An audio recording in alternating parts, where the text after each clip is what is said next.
You're locked into the only podcast for Maine high school basketball. The biggest names, past and present. It's Big Time Hoops, the podcast, right now. All right, ladies and gentlemen, welcome to another episode of Big Time Hoops, the podcast. And we got a big timer. I was just reading the resume. It's impressive. It's very, very long. I checked the website. We'll see if I missed anything. We got America East Player of the Year, America East Defensive Player of the Year, America East Tournament Outstanding Player, all in the same year, 2019. She got some all-tournament or all-conference appearances, all rookie team, Players of the Week. The list goes on and on. Blanca Millan joining us on today's episode of Big Time Hoops, the podcast. Blanca, how are you? I'm good. How are you? And the first question I want to ask you is, how off is our American accent in pronouncing your name? Because I'm sure everyone calls you Blanca Millan, but what's the actual Spanish pronunciation sound like? It's pretty off, but I just gave up. You actually say it Blanca Millan, but yeah. I can see why you give up. That's tough for us Americans right there. That's yeah. How about this? Does the guy who does the announcements at the home games, does he at least say it correct, or do they get it wrong too? No, they still say Blanca Millan, but it's true that they asked me. But since it was very hard and everyone knew me by Milan, I said it was fine, so we just kept it that way. You can only control what you can control. But people should know your name by now because, like I said, you've been doing big things for a while. And back for one last season here, hopefully. But looks like you got to actually stick around for the summertime, right? Normally, I'm guessing you probably go back home, but got to spend the summer in Maine because of COVID and other conditions, I'm guessing, right? Yeah, I usually go for like 2-3 months, try to be here early August. Spend at least 2 months with my family. It's a long time without them. So, yeah, it was different. I was planning on staying here because of my knee regardless, and then going home for a couple of weeks in August. But then with COVID, everything got messed up. So I just stayed here the whole summer. Yeah, so it was a strange year. It should have been your senior year last year, right? And you guys are the defending champs, looking to defend it, go 3 in a row, and then you get hurt. So that was messed up, and then COVID hit, and that's messed up, and then you've been stuck here all year. What has this last year been like for you? I mean, it's probably been just one bad thing after another. I mean, honestly, it's been a roller coaster, I started preseason already with a foot issue, so I was out for like a good month. Then, like, the second game of my season, I opened my eyebrow, so I missed, like, the whole game. And then, like, 6 games into, I tore my ACL, so was definitely not meant to be, I really trust in God, so I knew he had a better plan for me. He probably knew I was not going to be able to finish the season with COVID and everything, so he got a better plan, but it was a tough year, not only individually, as a team, we had so many injuries that it wasn't nice to go through it. Never had to go through something like that, so definitely was very different, but I really learned a lot, so I guess that's a positive. Yeah, and I think the only positive that's come out of the last year here is that you get to come back for a 5th year. So, I mean, as we mentioned last year, should have been your senior year, but you made the decision to come back. Was that something that was kind of like a no-brainer? Because I'm guessing you got options that you can do after you're all done your college career, which we'll get into a little bit later on. But was that a tough decision for you to come back for one more year, or was it pretty much a no-brainer for you? I mean, I took my time, to think what was best for me, but at the end, I got to the point where I knew I wanted to finish whatever I started my freshman year, and I knew we had a very special team this year. So when I talked to my family and to Coach Amy too, it was an easy decision to say that I wanted to end my senior year here. Absolutely. So we mentioned how you had to kind of stay here this summer, couldn't go back home. So let's talk about home. Let's get to know Blanca a little bit here for the folks that may not be too familiar with your background. So one of the many international students we have on the UMAINE roster representing Spain. So just curious, like, where do you come from in Spain? You're from a big city, small town. Like, what was your upbringing like? Well, I come from, it's not a huge city, but it's definitely bigger than Orono. It's a town in the north of Spain, right on top of Portugal. It's pretty similar from what we have here, a lot of nature, a lot of things like that. But it's not huge, but it's pretty decent size. So, yeah. And obviously from a football heavy country, right? Soccer is everything in Spain. So What were the options growing up for like basketball? Because I'm guessing with the arrival of the Casal's and the successes the national team had, like at the beginning of the 2000s, it kind of brought maybe more popularity to the sport in Spain. But what was it like growing up for you? Like, was it easy to get opportunities to play basketball? Was it something you just loved right away, or was it something you kind of grew into later on? So my case is a little bit different. I went to a school where it had all the sports, right? And so I could try everything. I played soccer for the longest time because all my friends played soccer. So I was like, I want to play soccer. But my mom and my dad, they both played pro. So when I was little, my dad was still playing. So of course I had to watch a lot of basketball. Grew up watching a lot of basketball. My family is big on basketball, so it was like kind of an environment. And then I did soccer, then I did swimming. And a random day, one of my swimming coaches was like, "You're actually pretty tall. Like, why don't you try basketball?" So I tried basketball when I was like 6, 7 years old, and since then I just fall in love and I just kept playing. But it wasn't bad because my town is a very basketball town, so we had many teams, so it was pretty easy to get into it. Yeah, it's a little bit different in Europe versus the States here, where you kind of go to a school and the school offers sports, and you guys have clubs, right? It's all like club sports over there. So for those that aren't familiar with it, could you kind of explain to like how the club sports system works and how it's a little bit different than here in America? Well, it's funny because everyone played in clubs, but I play in my high school. Like I play in my high school since I was 6 until I was 18, so it was my school team.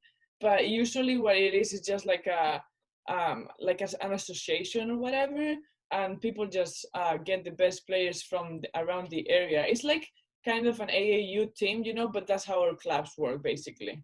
What was your club, or what was the local club? Which one My was it? my school was Colegio Manuel Peleteiro, which is Okay. like a normal school. It's one of the best schools in Spain. So And then I'm guessing you at some point kind of got like into the national scene too, right? Did you ever like play on youth teams or like under, I don't know what it is, like under 17, under 16? Like how does it work over there?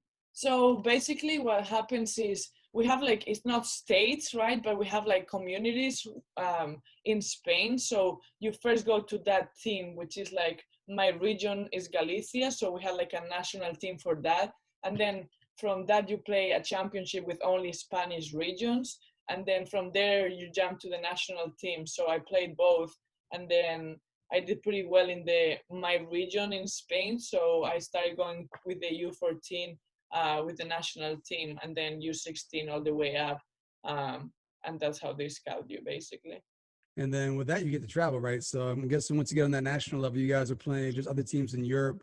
What were some of the places you got to travel to?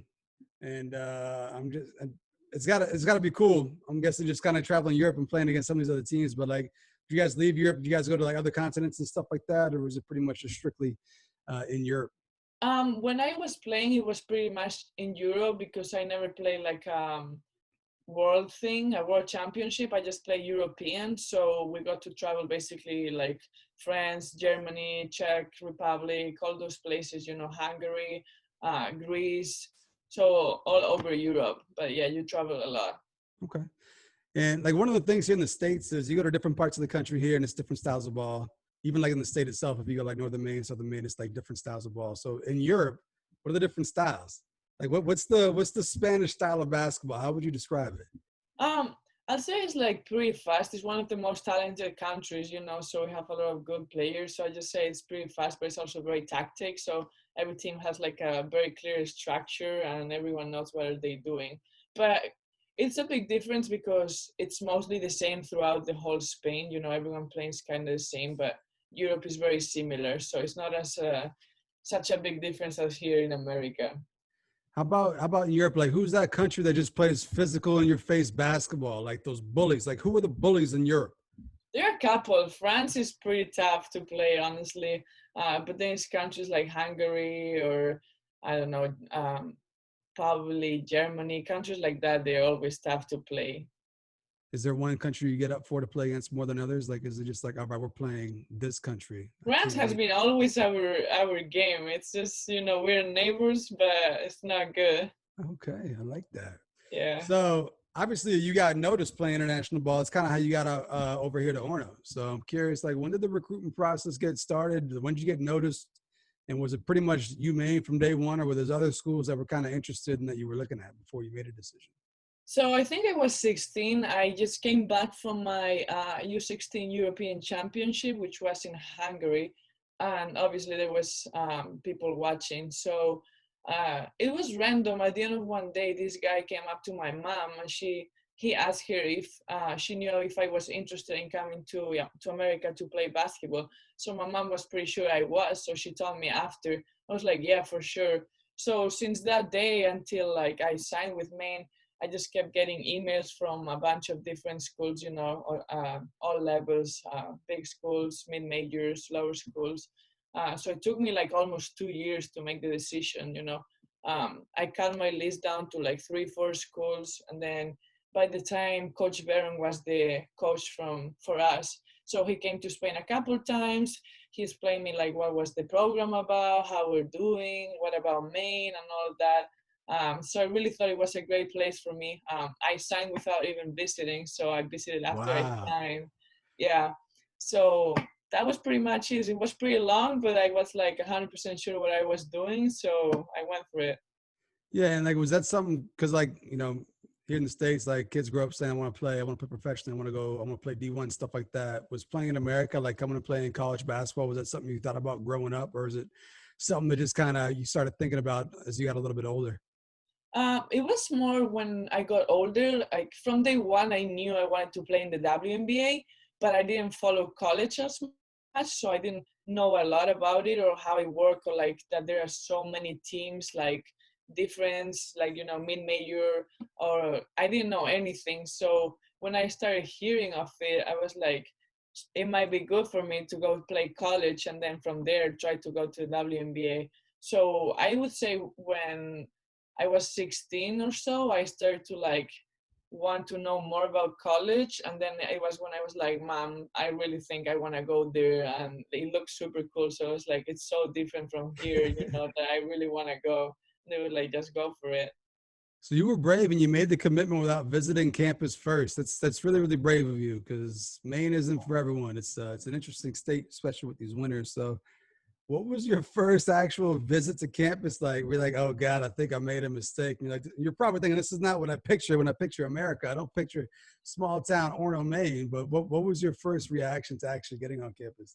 It's funny because I visited on the summer, so it was either June or July. So Oh, it was so nice.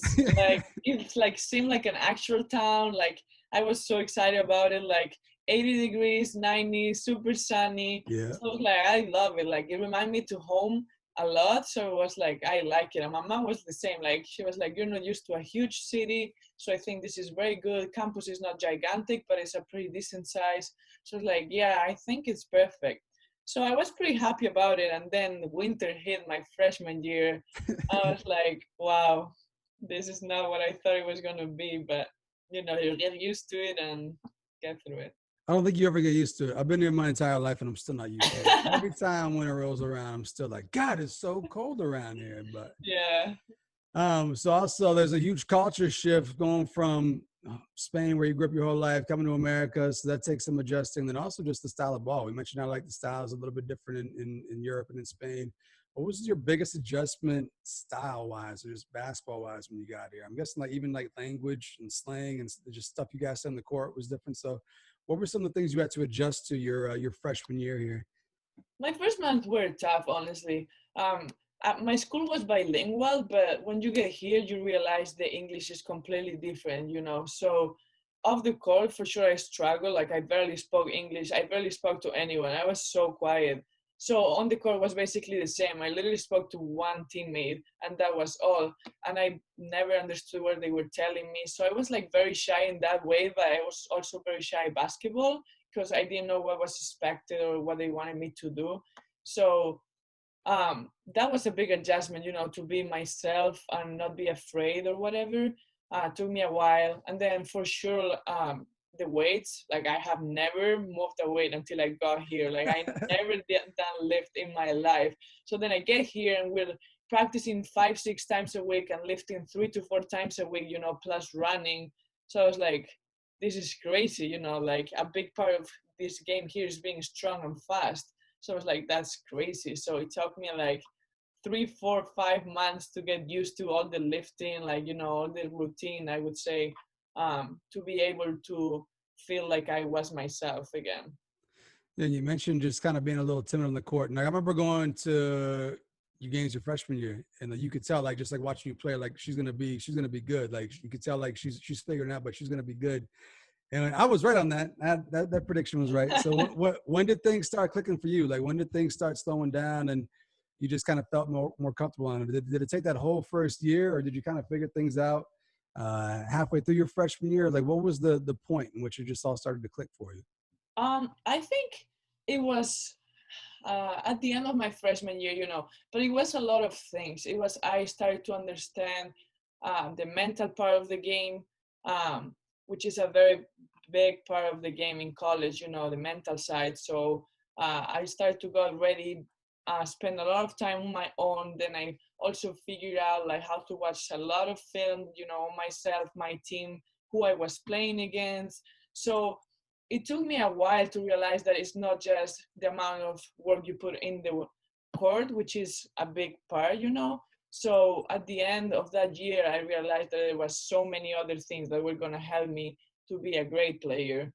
So I started by the end of freshman year, but I think the summer of freshman year to sophomore year in Spain, I really worked a lot in everything I had written down for that season, because I was being so hard on me because I knew I wasn't playing my best basketball.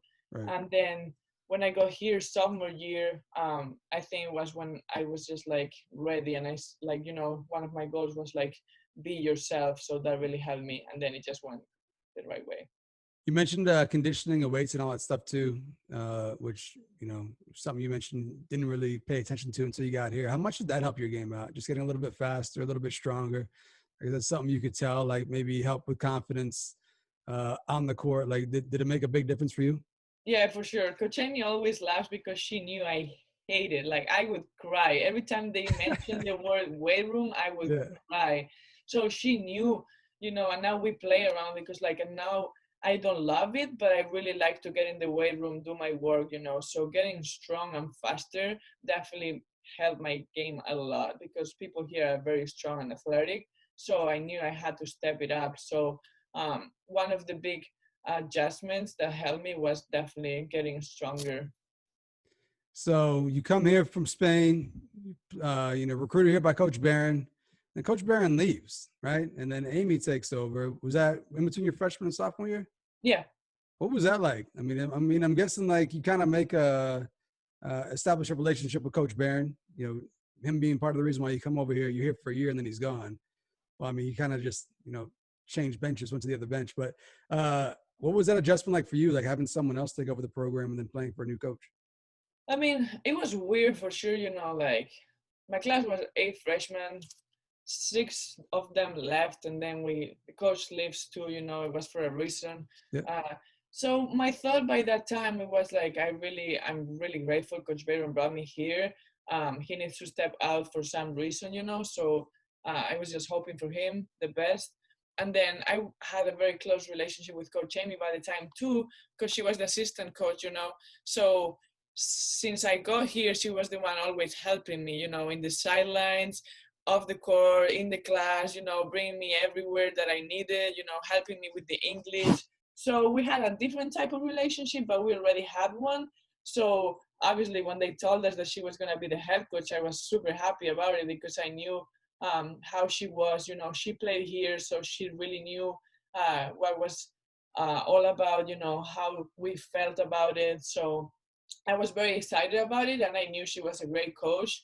So I liked the idea. It was very nice.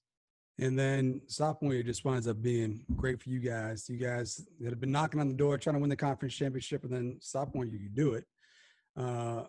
What was the biggest difference from freshman year to sophomore year? Because you mentioned like a lot of players left, and you were one of the few that stuck around. So what is this? What was it about your sophomore year team that just allowed you guys to kind of push through and get that championship with so much turnover? New coach. What was it about that year? I think it was a very special year. My freshman year, we had a great team, but we never got to the point where we got it together 100%. Great talented players, but as a team, you could see it was a little bit off the chemistry. my sophomore year, junior year team was just amazing chemistry. The bond between us was something that I never seen on a team. You know, we did everything on and off the court together, spent so much time together. We knew each other so well that then you put that on the court and it was the same thing. You know, like the players that were playing with me, I knew exactly what they liked to do. Where they knew what I loved to do, they always had the ball ready for me. I had the ball, you know. So that little things like chemistry things, I think it really got us together, and then we pulled it off. Plus, our chemistry with the coaches was very good too. You know, we had 100% confidence on them, and vice versa. So that was the key for me. And then junior year is a huge year for you individually and team wise. You guys go back to back. And then that's what I mentioned earlier, conference player of the year, conference defensive player of the year. Have you always been a defensive player, or is that something you have to work on? Like, have you taken pride in your defense? Is that Yeah. something like, would you like to guard the other person, the other team's best player? Or is it something that just kind of happened? You just kind of turn into that? I would say it's a mix of both. I have fun playing defense. I just love it. Like I love to steal the ball. You know, I love to lock the other person down and like see that they can score. I love it. It makes me have fun, and I also know it gets my offense started. You know, when I have good games on defense, it's my best games on offense. So when I got here, I knew that, but in Spain it was easy. You know, I was playing in a league that was like a school league, so it wasn't like a crazy thing. So when I got here and I saw I could do it, I would work on it as much as I would work on my offense. You know, so um, that's I think the biggest thing. So there's different kinds of defensive players, right? There's like the pest who's kind of always up on you, even when the ball's out of bounds. They're just attached to you, just annoying you, putting their hands all over you. Then you have like the vocal defensive players that will talk shit to you and be loud and just bark at you. Then you kind of just have like the quiet, go about their business, Kawhi Leonard type, just will lock you down but not really say much or be a pest. Like, how would you describe your defensive prowess? Which type of defensive player are you? Honestly, I would say I'm like more like the last one. Um, I just do my thing, you know. Like if you don't talk to me, I won't say a word all game. Then if you talk to me, I won't be quiet. But like 95% of the time, I just do my own thing. You know, I'm very focused. Coach Amy always tells me to be locked in defense because she knows I can do it. So that's what I try to do. You know, just focus on my person and the ball. If the ball is not with them, you know, be in the right spot where I have to be. Try to get as much steals as I can, and that's all I think while I'm playing defense. When it comes time to bark back at somebody, if you have to talk shit back to somebody because they're talking to you, do you talk back in Spanish or you talk back in English? And is your English trash game talking strong, or do you kind of struggle there? Do your teammates make fun of you, or do you have a pretty good English trash talking game? Well, my freshman year, I would talk in Spanish because I would be so scared that I didn't even know what to say. You know, I was like, I'm a freshman, all these girls are seniors, juniors, so I'm just gonna talk in Spanish, and actually, it annoys people a lot because they don't know what you're saying. Yeah. But now I can defend myself pretty well in English. I think it's like pretty decent game. Yeah. All right. Well, I'm going to find out this year because I'm getting my courtside seats back this year. I'm going to be right in the I middle of love the it. action. Yeah, and I'm going to hear it. So with this development from freshman year coming in, kind of playing a role, getting a little bit better sophomore year, junior year, becoming conference player of the year. Obviously, you get more attention from the opposing teams. They start game planning towards you, trying to shut you down, trying to take you out. What's been your biggest adjustment being in that role? Like, there's a lot of extra attention that comes your way being the conference player of the year. People probably come at you harder than they might go at somebody else. Like, how have you adapted to that? Honestly, for me, it's a big mental place, you know. For sure, it changed my individuals a lot. Like with coaches, I'm asked for different things to work on. Like if I have three defense, you know, find the open person. There's definitely someone open. So little things offensively that work like that, but especially my mind, you know, like know that every game is gonna be a battle, and I have to be my best, you know. I have to step on that court always thinking I'm the best. So little things like that don't affect my game. And then also, too, like you guys get to play a lot of really cool non-conference games. And as the team's gotten better, you guys have had success, you probably get to go to better tournaments, play against better teams in your non-conference schedule. For someone who didn't grow up watching American college basketball, What's been pretty cool for you? Because, I mean, you guys have had some big wins against some big Power 5 conference schools. You guys beat North Carolina. I just saw a graphic recently, like some of the wins you guys have had. You guys have had some big wins. Yeah. What's like some of the cool things that you get to look back on and be like, wow, like that was cool. This was fun. Playing here was cool. You know, what are some of those memories you look at, even though one more year to go, that you kind of look back on like, yeah, like this is not bad right here. I have a couple actually, because even though I didn't follow a lot of college basketball, it's funny how the big teams you always know, like Duke, I don't know, Clemson, teams like that, I knew who they were even though I didn't follow. So for me, playing at Clemson, playing at Duke, South Carolina my freshman year, that was crazy, like they get so many people, like Yeah. everyone cheers for the team. That was very, very cool. But playing Mississippi State, there, and then Mississippi came here to the Cross Center. I was there. That was a great. Well, yeah, you guys almost won that game too. That was a close Yeah, game. yeah, it wasn't bad, and they had players like Victoria Vivians and all these guys that like are great players. So Yeah. every big school that we play for me, it's like a blessed opportunity that I have. So looking ahead here to senior year, last go round for you, last dance. What are some of the goals? I'm guessing it's the same: conference championship, national tournament, player of the year, defensive player of the year. What are some of the goals you got here set going into senior year? Yeah, I mean, I obviously have very high standards on myself, but my number one thing is just do everything I can to help my team to get to the championship game, get to the championship game, win it, and then obviously go past the first round of the NCAA. And then, as you said, of course, I know it's hard because I'm coming back from a pretty tough injury, but do as much as I have done in my junior year for sure. Yeah, how you feeling physically right now? It's been a long year of rehab. I'm guessing it was tough to be on the bench. And you mentioned kind of like just how battle tested the girls were last year, just having so many injuries, people having to step up. You know, what was like being injured for the first time and having to watch that, but also like at the same time be proud of the way your teammates played and the way you guys battled back and got back to the championship game and would have had a chance to play for it if not for COVID. It was very, very tough. I have never been hurt for that long. Um, Went for playing a lot to just sitting 40 minutes in the bench every single game. I didn't even watch them practice or nothing because my rehab would take so long that I would miss it. So it was very, very hard. It was also good because I learned so much. I watched more film than my whole entire life for myself to come back and know absolutely everything on others. And then to tell them things, from the sideline every little second so I could help them as much as I could. So as hard as it was, I think it was a great thing that happened. I really enjoyed watching them play. Like I've never had so much fun in the bench like last season. Like it was like the time of my life every game. And then, as you said, to see my teammates for 2-3 years to step up the way they did was just amazing. And how do you feel about your teammates going into this year? You got a lot of kids back. You got some freshmen coming in too. So the people that got playing time last year that might not have normally are battle tested and ready to go. So how do you feel heading into this 2020 season here?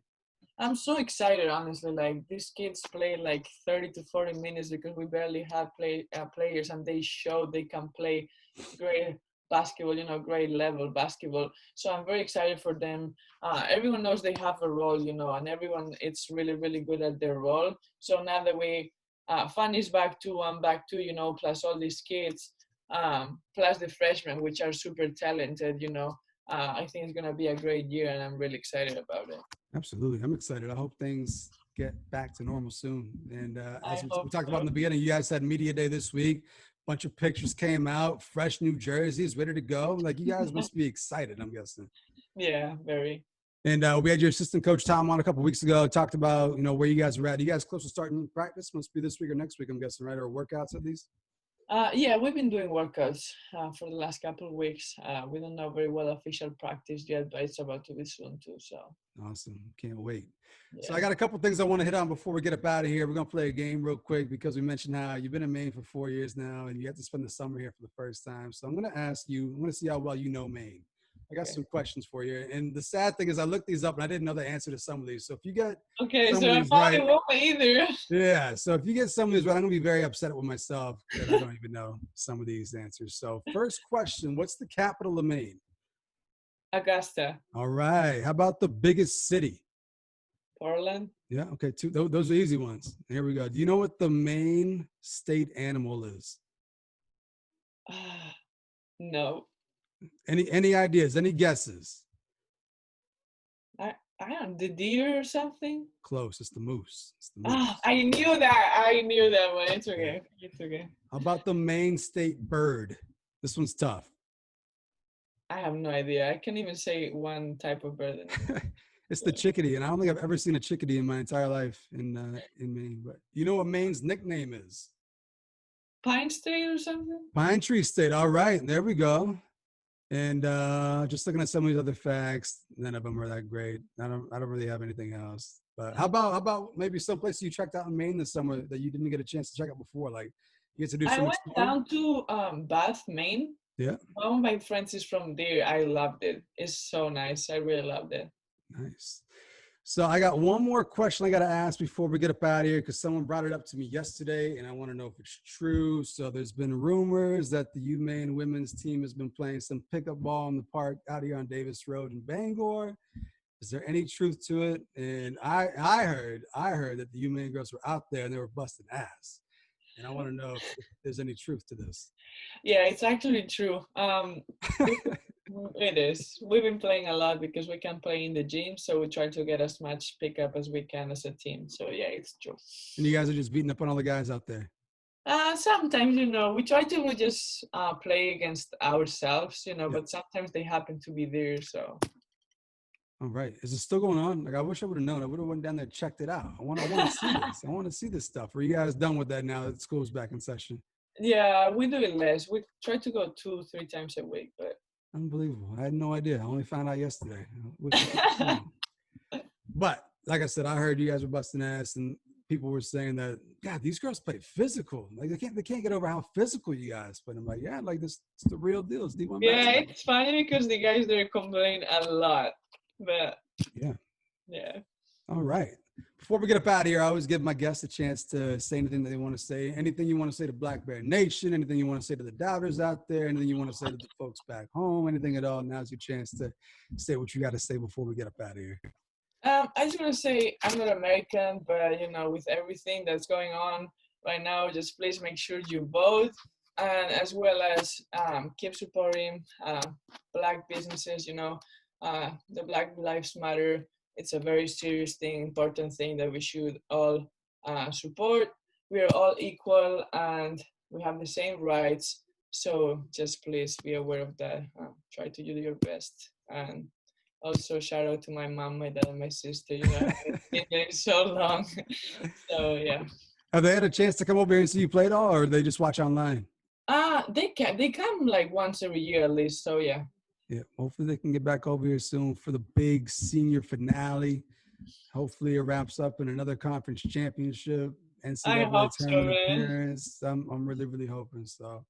Thank you again for doing this. We got you up early. I mean, I don't know what time you college kids get up at, but we're recording this at 9:30 on a Wednesday morning. So shout out to Blanca for getting up for this and making time for coming on Big Time. I really appreciate it, and we wish you the best of luck this season. Yeah, thank you so much for having me. Absolutely, a lot of fun. Shout out to Blanca. Thank you for watching. Make sure you're checking out all of our previous episodes on all of our channels. It's out there everywhere. Wherever you can find a podcast, you can find this one. And we'll see you next week with another big time episode of Big Time Hoops, the podcast. We'll see you.